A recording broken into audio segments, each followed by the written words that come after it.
C'est écrit dessus, tout comme le port salut. Vieille blague, fait des années. Bref, aujourd'hui on va parler des pneumatiques. Et quand je dis que tout est écrit dessus, c'est comme le port salut. Oui, mais c'est quand même vachement important de savoir ce qu'on trouve comme indication sur un pneu. Déjà, un, parce que je suis consommateur, et puis deux, il faut aussi penser, là encore, à la sécurité et du conducteur et des passagers.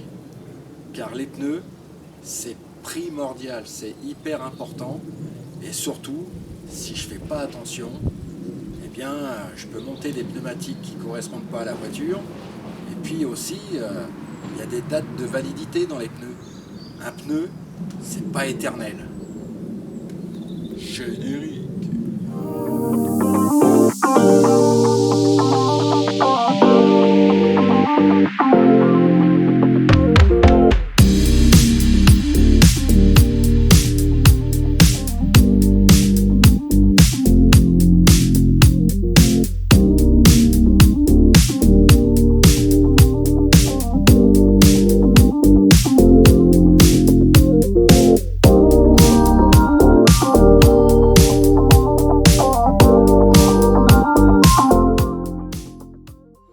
Pour préparer la vidéo, j'ai besoin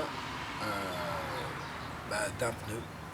Bon, ça c'est un vieux pneu que j'avais mis à l'époque où j'ai restauré une Mégane coupé cabriolet. Je m'en servais comme roue de secours. Et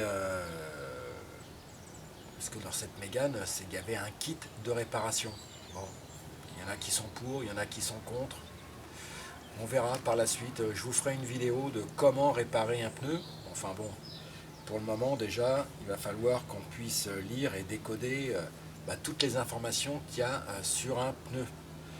Mais en attendant, non seulement le pneu est sale, la jante n'est pas propre non plus. Donc déjà, je vais nettoyer tout ça. Alors il y a une vidéo aussi que je suis en train de fignoler, où je vous explique comment moi je nettoie mes roues de voiture. Donc là, ce que je vais faire, on va passer ça en accéléré, hein, c'est pas la peine de cramer un petit peu la vidéo que je suis en train de vous faire.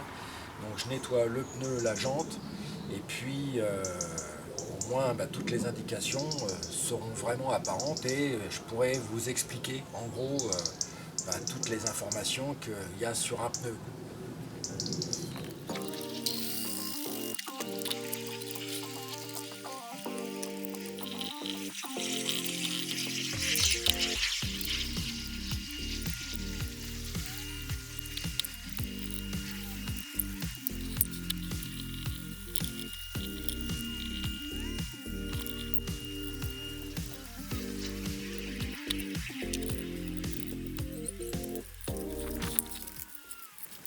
Bien, voilà.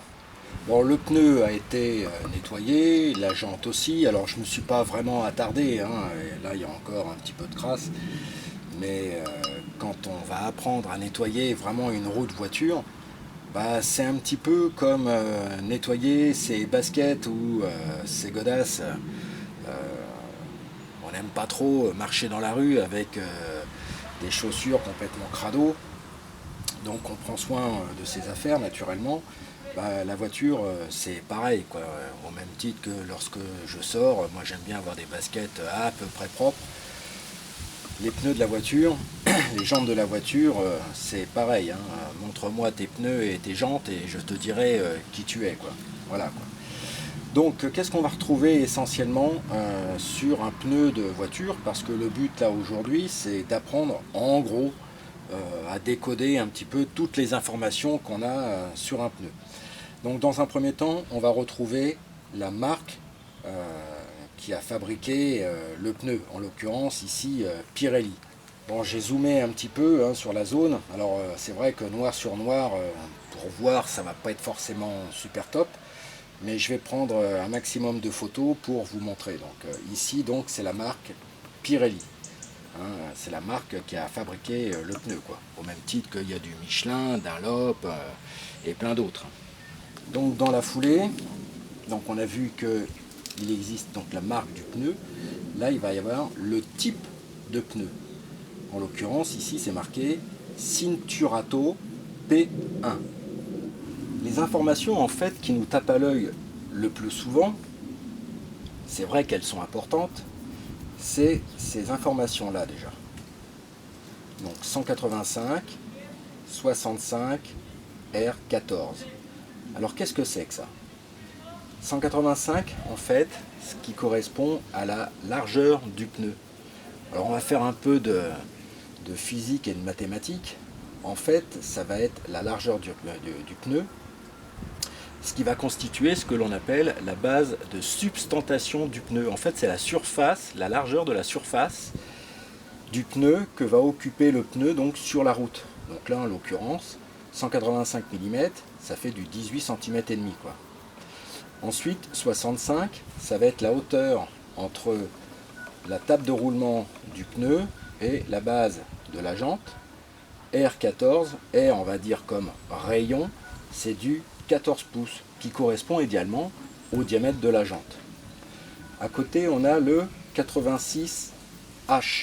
Donc là, on a le 86 qui correspond, lui, à l'indice de charge, et la lettre, là en l'occurrence H, correspond à l'indice de vitesse. Bon, pour information, 86, l'indice de charge, ça veut dire que la roue va pouvoir supporter une charge de 530 kg. Le H, lui, donc on a dit que c'était la correspondance, c'était l'indice de vitesse. Et l'indice de vitesse pour le H, c'est un max à 210 km/h.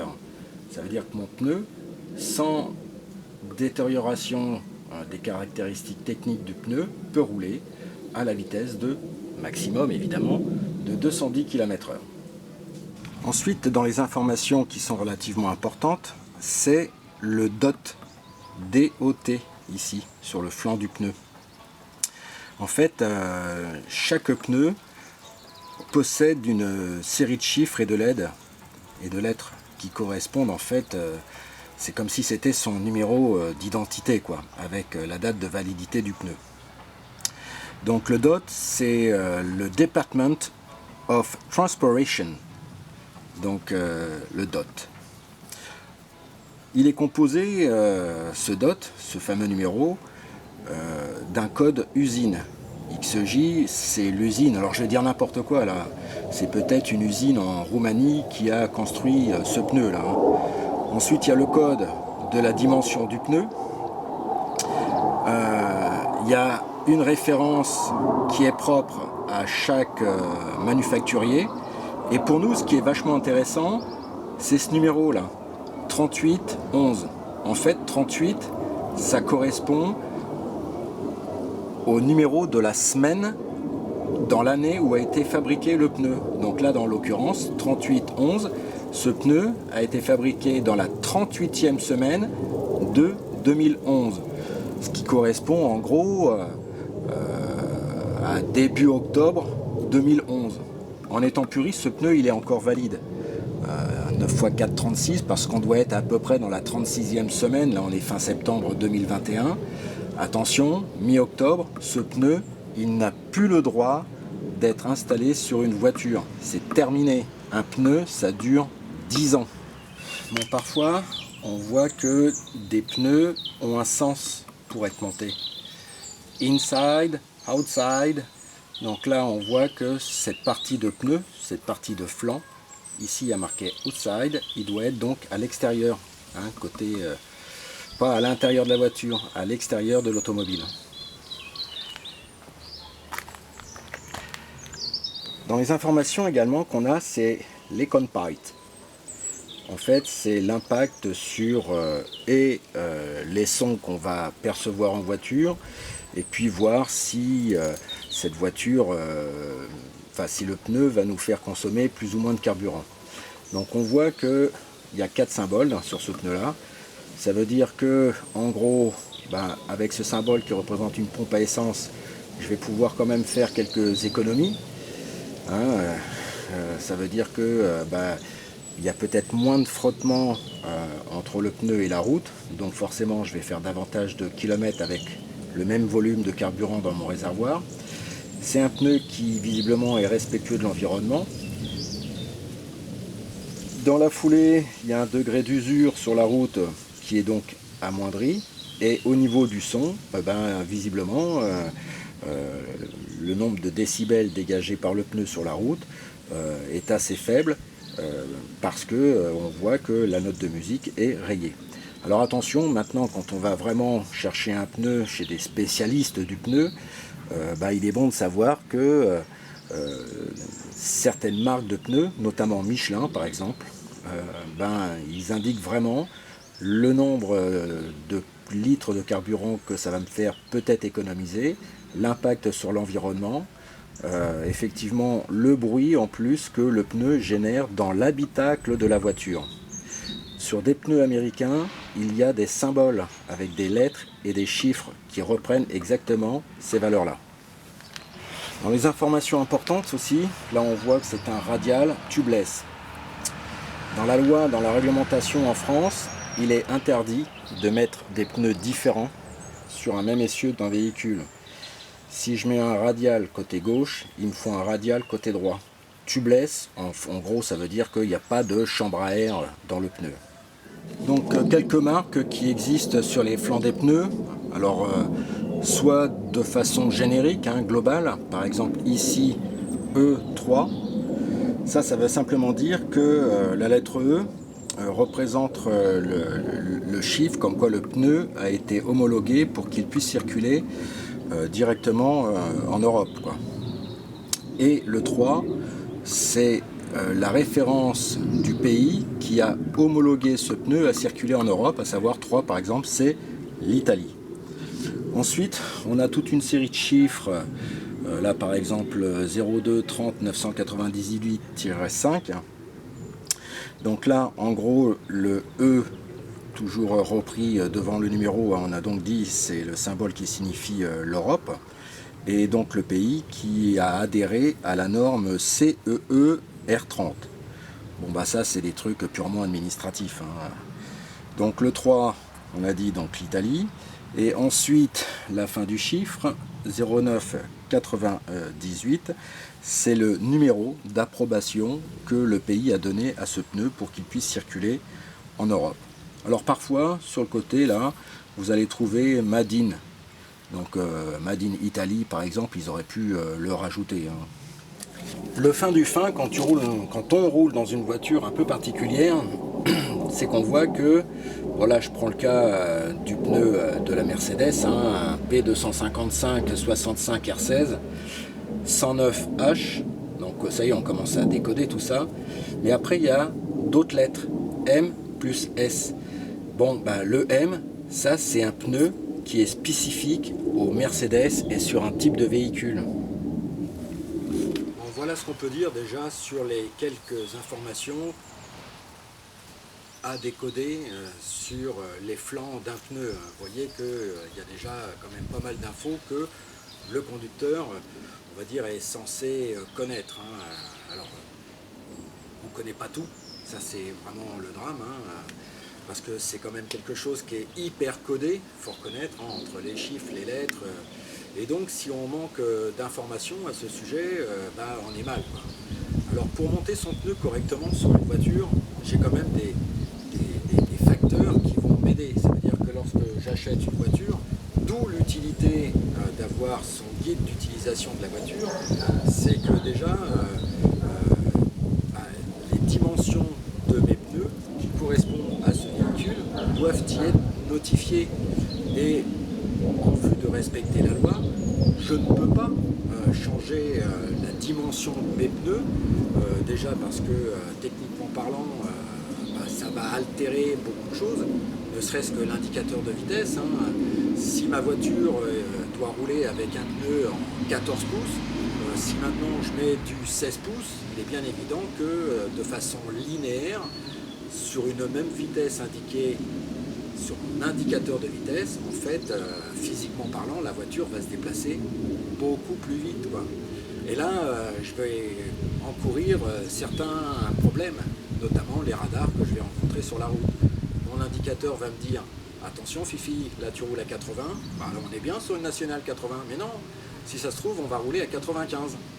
Tout simplement parce que mes pneus vont être beaucoup plus grands, quoi. Et quand on fait un petit peu de mathématiques, hein, on calcule le diamètre de sa roue, pidée ou de pierre, bah, on voit bien que sur un même tour de roue, par exemple, eh bien, un pneu qui est plus gros va parcourir une distance beaucoup plus importante. Donc à vitesse indiquée égale, je vais en fait finalement beaucoup plus vite, quoi.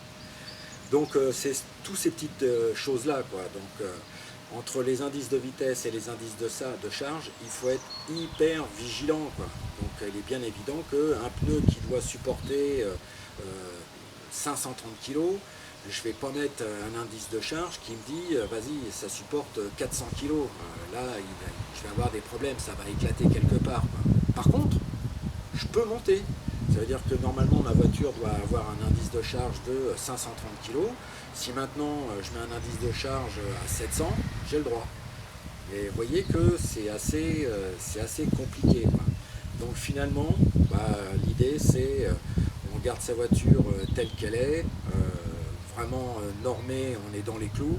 Je ne vais pas m'amuser à changer le diamètre, la largeur de mes pneus. Bien évidemment, si je suis en 185, donc 18,5, 18 cm et demi de largeur, et que je vais dire n'importe quoi, et que je décide de mettre du 350, la base de substantation du pneu sur la route va faire que, alors évidemment, ça va être beaucoup plus important, mais c'est sûr que je vais consommer beaucoup plus, quoi. Donc, voilà ce qu'on peut dire déjà sur les pneus. Donc à côté de ça, bon, j'ai un membre de ma famille qui travaillait chez Michelin, je vais lui envoyer un mail, parce que bon, ça c'est les quelques connaissances que j'ai, mais j'imagine que il doit y avoir certainement encore une multitude d'informations à savoir.